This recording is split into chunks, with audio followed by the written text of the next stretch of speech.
Hello and thanks for joining me. I'm just coming up to 10,000 miles on my Triumph Scrambler 1200 now.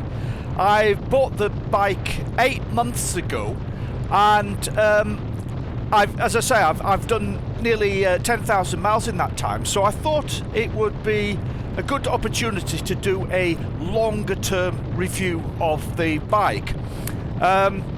Do an update review if you like. I did a review. If you follow my channel, you'll know I did a review of the bike when I bought it. When I talked about why I bought it, I sold my BMW GS 1200 to buy this bike and my initial impressions of the bike. And then I did another review 4 months later, which I said was, the honeymoon period is over by that time, and I'd done 5,000 miles on the bike then. But since then, as I said, I've done another 5,000 miles, so I've clocked up a total of 10,000 miles on the bike now, which is 16,000 kilometres for those of you who work in metric. And I've done quite a bit of touring on the bike in spring and early summer. So I thought, time to just reflect again on what my feelings are about the bike, many of my opinions or feelings have changed over time. And how I'm feeling about it now as I'm settling into using it as a touring bike. So I think the first thing to note is that I am still loving this bike. In fact, I would go as far as to say that the more I ride it, the more I love it. It just feels so comfortable for me.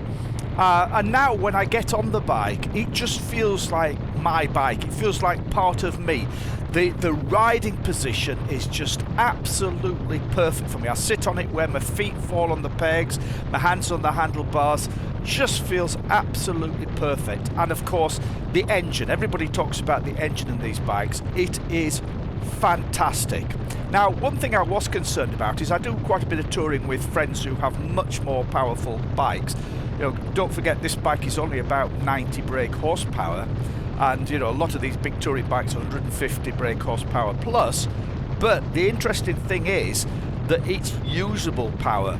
It's all in that low mid range, and so I've got the power there where I need it, when I need it, and at no point have I ever felt, oh, this bike is underpowered or I'm struggling to keep up with my friends with more powerful bikes. Not at all. It's absolutely perfect in that respect. So I'm not going to do a detailed review of the bike right now, because I'll give a link at the end of this to my 4-month honeymoon period is over review, because I go into quite a lot of bit of detail in that, and to be honest, not a lot of has changed since I made that video. So I just want to highlight some of the more important things. In particular, there were a few things that I was worried were going to annoy me and trouble me in the longer term, and as it happens, they haven't. So that's really what I want to focus on. So start off the digital dash.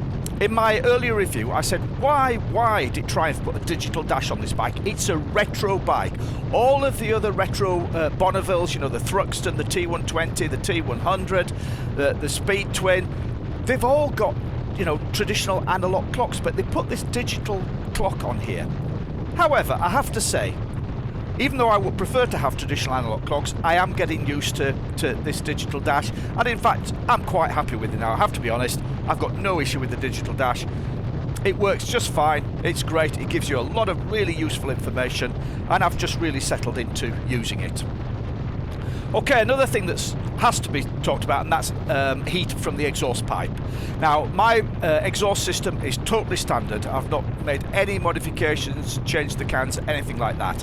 And the honest answer is yes, there is heat from the exhaust, and I've been riding in quite hot weather over the last couple of weeks. But, and this is a huge but, I cannot understand why anybody would buy a bike with an exhaust pipe that runs right next to your leg and then complain about heat from that exhaust pipe. So I am definitely not going to complain about heat from the exhaust pipe. I would say this, yes, you are conscious that the exhaust is right next to your leg, and in very hot weather, yes, it is hot, but I have to say, equally, there is heat coming from the engine on the left-hand side, and that can be just as uncomfortable. It's only really uncomfortable when you're in stationary traffic or slow-moving traffic and all that heat is coming up. When you're moving along, as I am now, it's not an issue at all. I may explore a decat later, but honestly the heat is just not so bad that it's concerning me at all. Excuse me, just got hit by a fly there. So, something else I need to talk about, and that's the seat and comfort, because I've done some very long days in the saddle on this bike. It's just a simple bench seat, there's not a lot of padding in it, and it is surprisingly comfortable for its design, but it's nowhere near as comfortable as a proper touring seat. So for example, I had a Sergeant seat on my old BMW GS. I could ride all day in that, no discomfort. I've got a nice big touring seat on my Harley Davidson, and just a couple of weeks ago I rode from Northumberland down to Exmoor and back again. I did about 1,200 miles in 3 days, and no discomfort at all. I certainly can't say that about the seat on this bike. Once you've got 2-3 hours in the saddle, it just starts to get uncomfortable. And I've done a couple of longer tours now where cumulatively it does get more uncomfortable. So the second day, the third day, the fourth day, I'm definitely less comfortable. I've experimented with a few things. You might have seen on some of the other videos with a sheepskin over the seat. That does help. I might put a little gel insert in there as well.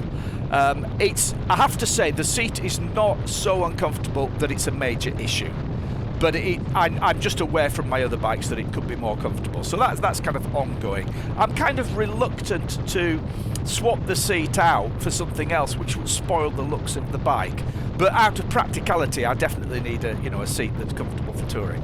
However, 10,000 miles down, a lot of touring, and I'm still here and I'm still riding and enjoying the bike, so I don't want to overplay it. It's just I feel it could be more comfortable. Okay, moving on to other things then. Something else I'm kind of adjusting to is the fuel range on the bike. The fuel economy is very good. I'm getting an average of about 58 to the miles to the gallon for touring, which is excellent, much better than my old BMW GS.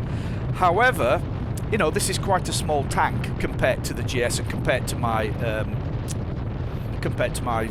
Harley Davidson, and therefore I am very much aware of fuel range. Come sort of 150, 160 miles, I'm looking for fuel again. But I guess that's normal for most bikes, isn't it? I've just had the luxury for many years of riding bikes with huge fuel ranges, so it's not restrictive at all. It's just I'm more conscious of planning my fuel breaks when I'm riding along.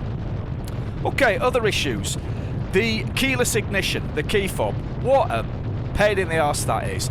That for me is a totally useless retrograde development. I am not impressed with it at all. I have had problems with my keyless fob.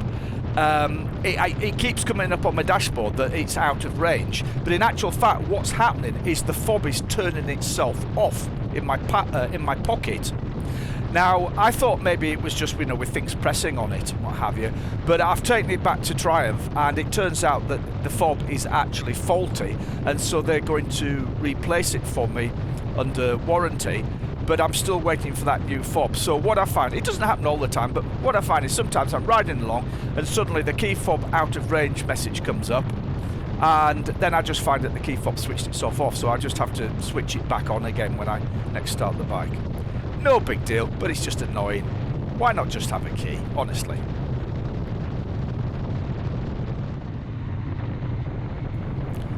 Okay, just switch the camera off a minute to think of other things I wanted to cover. So, I talked about the problem with the key fob.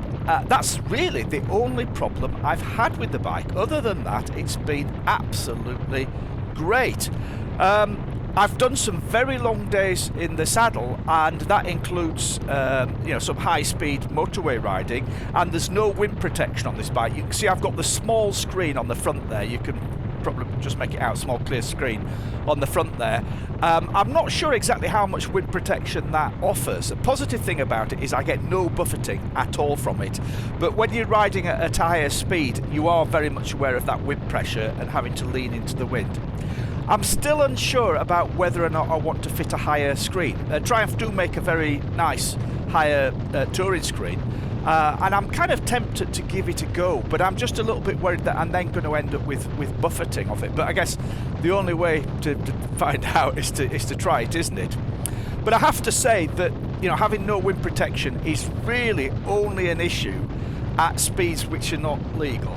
So I've done a few stints now where I've ridden 2 hours at 70 miles an hour on the motorway just continuously, and I've really not had a problem. You just adjust your riding position and lean into the wind a little bit, and it's not been a problem. I've done some very long days in the saddle, and again, it's not been a problem. I've not, you know, got off the bike thinking, oh, I wish I had a screen. However, you know, I am aware from my other bikes that, you know, having a big screen in front of you, you know, is more relaxing. So, you know, if you're doing sort of a lot of long distance riding, you do get more tired without a screen. So yeah, we'll just leave that one open and see where we go with that. If you've watched my other videos, you're aware I have made a few changes to the bike, just minor changes. So I upgraded the brake pads. The brakes on this bike are excellent, but I felt that the performance could be a little bit better bite. I've put the EBC double H rated sinter pads in the front here. I haven't changed the rear pads, just the front, and that has improved the brake performance. But even then, maybe I'm just fussy, but even then I feel that it could be better. I also changed the stock tyres to Continental Trail Attack 3s, and I have to say honestly, that's the best change I've made to the bike. I was less than impressed with the stock tyres. I wore them out, so I didn't actually change them until I wore them out, but changing to the Continental Trail Attack 3s has made a huge difference. I'm very happy with these tyres. This set I've put on are already very well worn. Certainly the back one, I would say it's at least halfway worn already, but when I replace it, I'm going to be replacing it with the same again. So yeah, very happy with the set of the tyres. Okay, I think that's all I wanted to cover in this. I say it's just really an update, a longer term update. If you want the more detailed review, look at the 4-month review that I posted. Oh yeah, just another little thing. You'll see that I've moved my sat nav. If you've seen any of the earlier videos, I put these little mounts on the handlebar riser stem. But I've moved it across to a mount so I can tuck it in behind my mirror there and also angle the screen down a little bit. I was getting quite a lot of reflection on the TomTom screen. I've put that little sunshade on it and sort of put it at a flatter angle. And it's also closer to my hand for just working the touchscreen as well. So yeah, you're just making these little fine-tune adjustments as you're going along. Because I'm now coming up to 10,000 miles, of course, I will be very soon giving this bike a 10,000 mile service. And I'll see if I can video that when I do it. So, you know, if I can successfully video that service, I'll put it up here on the channel. So, you know, if you own one of these bikes and you're interested in seeing how to do the 10,000 mile service, including, you know, all the electronics, you know, resetting the service interval and everything, I'll show that. So look out for that future video. So thanks very much for watching. I'll sign off now. If you're thinking of buying one of these bikes or your own one, I hope you found this information useful, and hopefully I'll see you again soon. So ride safe. Bye.